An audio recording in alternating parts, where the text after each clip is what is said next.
ชีวิตที่เคยกินข้าวเหนียวหมูปิ้งค่ะทุกคนนั่นแหละนั่นไม่ครั้งแรกในชีวิตที่กินเคยกินข้าวเหนียวหมูปิ้งที่ได้กินใครว่าเคยกินครั้งแรกในชีวิตที่ได้กินข้าวเหนียวหมูปิ้งอร่อยไหมอร่อยเบิ้งผิดเบิ้งถ้าอร่อย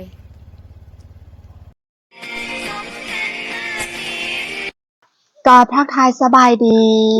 และสวัสดีพ่อแม่พี่น้องโบสคูสุกคนเนาะตอนนี้ก็มาอยู่นี่พาน้องๆยางมาไม่มากย่างเฮ็ดมากอันนี้บ่ฮู้ว่าเป็นมากย่างทุกคนคอมเมนต์บอกออเดย์เนาะขอบ่ฮู้ว่าเป็นมากย่างเป็นตาแซ่บพาร้านงานตั้งแต่พูนมาฮอดพี่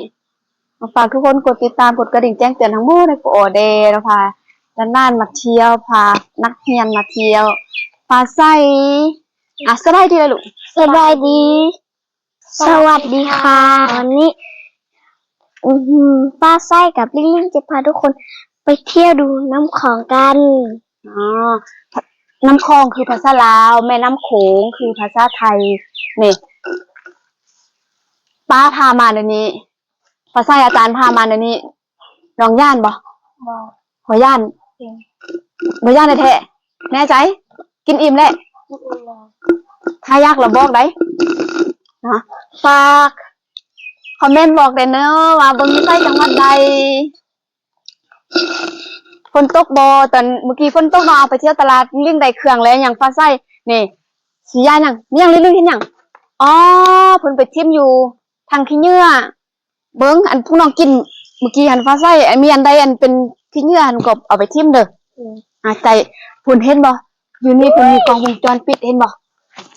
นี่ลิงฮู้บ่ว่าอันนั้นเป็นกล้องวงจรปิดหัวฟ้าใสฮู้บ่บ้านเฮากับมีเขาติดใจอันนี้อันใดที่เป็นเนื้อเหรอเอาไปทิมอันนี้เป็นข้าวเหนียวหมูปิ้งที่ซื้อมาอันนี้ของลิงลิงพร้อมที่จะไปเบิงแม่น้ำคลองแล้วบ่พร้อมไปกันเลยเย่ระวังเบิงรถเดี๋ยวเนอะหาสิข้ามทาง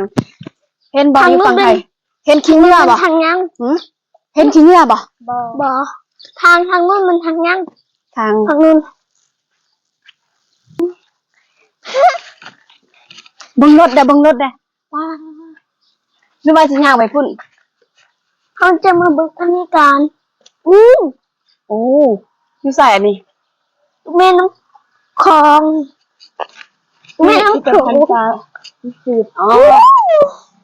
อันนี้เป็นหุ่นสองเศร้าเราลุ้นกันไป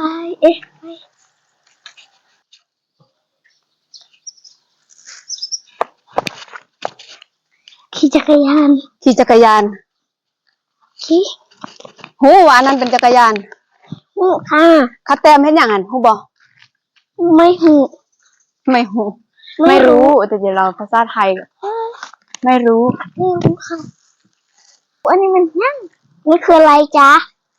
อันไหนนู่นนั่นตกลงคือจีเบิ้งอันใดฮะว้าวเบิ้งกันคุณอย่าเฝ้ามีน้ำชิงสะอาดบ่เป็นอะไรสะอาดมากเคยเห็นบ่ทางแบบนี้ไม่เคยเห็นปลาไส้ฮู้บ่ว่าเขาแต้มรถที่ไปเฮ็ดหยังอยู่อันทางบ่ฮู้ฉันก็ไม่รู้ลิงก็บ่ฮู้ลิงก็ไม่รู้นี่เป็นเรืออันทางอันนี้เป็นทางที่ว่าเขาให้คนมาย่างลิ้นถนนคนเดินนี่ทุกคนมาแล้วลิงรู้ไหมไม่รู้นี่ป้าอธิบายนี่คือถนนคนเดินเวลาคนอยากออกกำลังกายแล้วเขาก็มารถไม่ให้เหรอใช่มีแต่รถจักรยานเห็นบอกเขาแต้มหัน แล้วรถใหญ่ไปได้ไหม รถใหญ่ไปบ่ได้นี่นะ อ้าวแล้วเมื่อกี้เห็นเขาไปอ่ะ นู่นพุ่นทางอันนั้นพุ่น อ๋ออ๋อสบายมากที่ไม่มีรถสบายจริง ไม่หยังสิถ่ายรูป ๆโดยโอ้ลืมแล้ว โดย ทำภาษาไทยดู ค่ะ ค่ะ โอ้โหยังจืออยู่เนาะจะถ่ายรูปให้ลิงตัวน้อยมาอยู่ทางหน้าฟ้าใสอ่ะ1 2 3เปล่าเด้อสิถ่ายรูปให้นางงามก่อน1 2 3ไป ไปกันเลย ผู้บอกยังอยู่ทางหน้าเฮาหั่น บูฮู บ่เคยเห็นอ่ะ บอ หูพญานาครูปปั้นพญานาค ทุกคนรูปปั้นพญานาคที่เขาทำเขาได้18 ล้านจะเป็นเงินไทยนะคะ หุ่น เงินไทย นี่ เลยอะ ตอนนั้นหันเขาเจ้าจัดงานอยู่นี่ก็ แค่ ค ว่าน ขายเครื่องเต็มอยู่นี่แหละแถวนี้เต็มเขาขายเครื่องเขาแสดงไปพร้อมนี่ แล้วเจ้าไม่ จะ พา ให้ ข้า ถ่ายอยู่ ไป นี่ ทำไมเจ้าไม่พาทำไมเจ้าไม่พาข้าไปด้วยล่ะ ทำไมจะไม่พาข้าไปด้วย สิพาไปเฮ็ดย่างหุ่นแลนไปยังไง ถ่ายรูปก่อนถ่ายรูปอยู่นี่ก่อน สิถ่ายรูปนั่งกับเบิ่งได้บ่หนึ่งเปียกเลยหั่นเอ้า1 2 3หุ่นถ่ายรูปยังบ่แล้วแล่นไปพุ่นล่ะโหงามคุณเข้าก็มาถ่ายรูปลิงเห็นบอกเข้าก็มาถ่ายรูปฮะมีหยัง ย่างลงไปพุ่น มีหยัง ย่างลงไปพุ่นหันมี ย่างไปหั่นเอา ย่างลงไปพุ่นไปกัน ย่างไปเฮ็ดหยังจะ ไป ถ่ายรูป เบิ้งไปเบิ้งหันเขามีอันบัดย่างให้เบิ้ง มีหยัง ย่างลงไปแหละถ่ายรูปอยู่หัน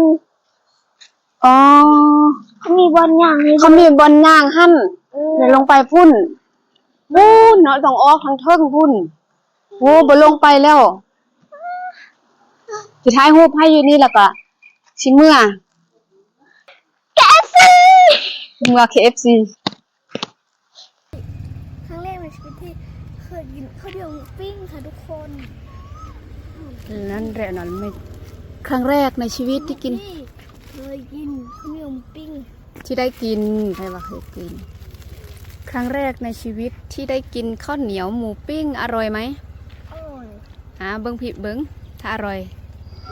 ลิงกับฟ้าใสกินข้าวเหนียวหมูปิ้งว่าแซ่บหลายอร่อยมาก กินให้อิ่ม ฝากทุกคนกดติดตามกดกระดิ่งแจ้งเตือนทั้งหมดให้ครูออเดย์เพื่อจะบ่ได้พลาดคลิปต่อไปขอบคุณขอบใจหลายๆสำหรับ โอ้อันนี้ การเข้ามารับชม